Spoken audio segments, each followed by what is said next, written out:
एक महात्मा जी जा रहे थे रास्ते में, तभी पीछे से किसी ने कंकड़ चलाया, लेकिन कंकड़ महात्मा जी पर नहीं बल्कि उनके आगे जा रहे 4-5 कुत्तों की झुंड थी, उन पर बालकों ने चलाया। वो जाकर के चोट लगी कुत्तों को और कां करते हुए कुत्ते वहाँ से बड़ी तेजी से भाग गए। महात्मा जी पीछे मुड़कर बालकों को देखे, बोले क्यों इन कुत्तों को इस तरह से पत्थर से मार रहे हो बच्चों? महात्मा जी आप नहीं जानते साधु बाबा ना, ये बहुत बदमाश कुत्ते हैं। क्या करते हैं बालक, ये घर में घुस जाते हैं, ये हमारे मवेशी की जो खाने की गवत होती है उस पर बैठ करके इधर उधर छिट देते हैं। कभी किसी बालक को, किसी व्यक्ति को काटने के लिए भी दौड़ पड़ते हैं। अच्छा ये बात है, ये बतलाओ कि इन कुत्तों को मारने से तुम लोगों की उस चीज की बचाव हो गई? डर तो गए साधु बाबा, आप इन कुत्तों का पार्टी क्यों ले रहे हैं, पक्ष क्यों ले रहे हैं? क्या कुत्ते आपके हैं? नहीं बालकों, कुत्ते तो मेरे नहीं हैं, लेकिन इन कुत्तों के जो स्वभाव है इसी तरह की होती है और इनको बदला नहीं जा सकता। हम अपनी बचाव करके रखें, इन्हें डरा दें अवश्य, लेकिन ऐसे न चोट पहुंचाएं जिससे ये घायल हो जाए, मृत्यु की ओर उन्मुख हो जाए। तो कुत्ते हैं किसके? बालकों ने कहा। महात्मा जी बोले जिनका कोई नहीं होता उनका परमात्मा होता है, जिनका कोई नहीं होता उनका परमात्मा होता है। और ये किसी का कुत्ते नहीं हैं तो परमात्मा के कुत्ते हैं।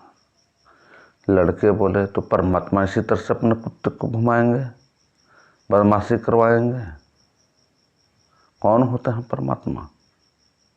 उन्होंने मेरे सामने बुलाइए, मैं पूछता हूँ।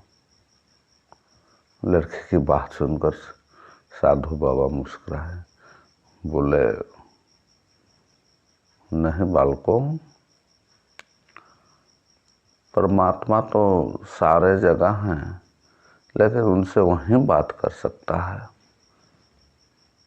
जो सामर्थ्य रखता है। बातचीत नहीं करेंगे और ऐसे ही अपने कुत्तों को भुलाएंगे, ये तो उनकी गलती है। साधु बाबा तुरंत मुस्कुराए, ठीक है बच्चों, जाओ अपने घर, इस तरह से अब गलत न करना। कुत्तों को मारने से, किसी जीव को मारने से, कष्ट देने से उनको बड़ी पीड़ा होती है और उसका प्रभाव मारने वाले व्यक्ति के जीवन भर पड़ता है। उनका कर्म संस्कार बिगड़ जाता है। इसलिए हमें हिंसा की ओर नहीं बढ़नी चाहिए, मारपीट की ओर नहीं बढ़नी चाहिए, उसकी अन्य समाधान ढूंढनी चाहिए। तभी उधर से एक व्यक्ति लाठी लेकर इधर ही आ रहा था, वो आकर मेरे आवाज सुनकर रुक गया। बालकों से बोला कुत्तों को मारकर भगा दिए? हाँ भगा दिए। बहुत बदमाशी करता है साधु बाबा, ये पार्टी ले रहे हैं, कुत्तों का पक्ष लेकर बोल रहे हैं। साधु बाबा कुत्ते तो आपके नहीं हैं, फिर पार्टी क्यों ले रहे हैं? साधु जी को बैठाए और बतलाए, मैं पार्टी किसी का नहीं ले रहा, मैं तो सिर्फ ये कर रहा हूँ किसी जीव को सताना नहीं चाहिए, चाहे वो मानव हो या अन्य जीव। हर जीव में परमात्मा का अंश है, इस रूप में देखना समझना चाहिए। वह व्यक्ति बोला, ठीक है साधु जी, लेकिन इनको भी तो किसी का कुछ बिगाड़ना नहीं चाहिए। ये जानते नहीं हैं, समझते नहीं हैं, पता नहीं आपका भी अगला जन्म किसी इसी तरह के जीव में हो जाए तो क्या करेंगे? आप तो समझेंगे नहीं। इसीलिए हमें सभी जीवों पर दया दृष्टि रखनी चाहिए और उनको उद्धार करनी चाहिए। मानव कर्म का भुक्तभोगी होता है, कर्म अच्छे करने चाहिए। वह आदमी बोला, आपके विचार ठीक नहीं लग रहे हैं साधु जी। हिंसा की आप बात कर रहे हैं, हिंसा नहीं करना चाहिए, सताना नहीं चाहिए। आप जिनको आप लोग भगवान कहते हैं, राम कृष्ण गणेश जी शंकर जी, ये सारे लोग कितने कष्ट दिए, कितने सताए हैं जीवों को, आपको पता नहीं है। या तो आप ढोंगी हैं या आप अज्ञानी हैं। आप उनसे प्रश्न क्यों नहीं करते? बहुत से लोगों को मारे, युद्ध करवाए, संहार हुआ, क्यों हुआ? उनकी भी तो गलतियां हैं, उनके भी तो कर्म गलत हुए। फिर उनसे किसी ने नहीं पूछा, उन्हें धर्म की आवरण दे करके उनकी बचाव की गई।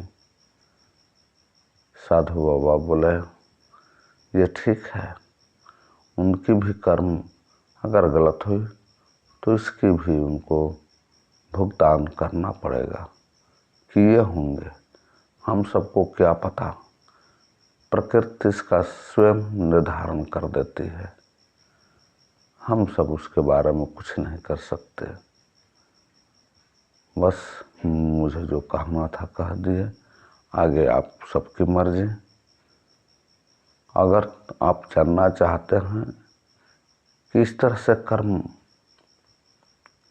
क्यों किए राम कृष्ण जैसे देवगणों ने या परमात्मा ने, तो उसका भी उत्तर है मेरे पास। आओ मेरे आश्रम पर, मैं उन सारे बातों को बतलाता हूँ। साधु जी ऐसे कहकर चले गए। व्यक्ति के मन में कौतूहल जगा और वह आश्रम जाने के लिए निश्चय कर लिया। तो हम जानेंगे अगले भाग में व्यक्ति वहाँ जाकर के साधु जी से क्या बातें करता है आश्रम पर, और साधु जी क्या उत्तर देते हैं। हम आश्रम पर चलेंगे साधु जी की। तब तक के लिए आप सभी को बहुत बहुत धन्यवाद। साधु।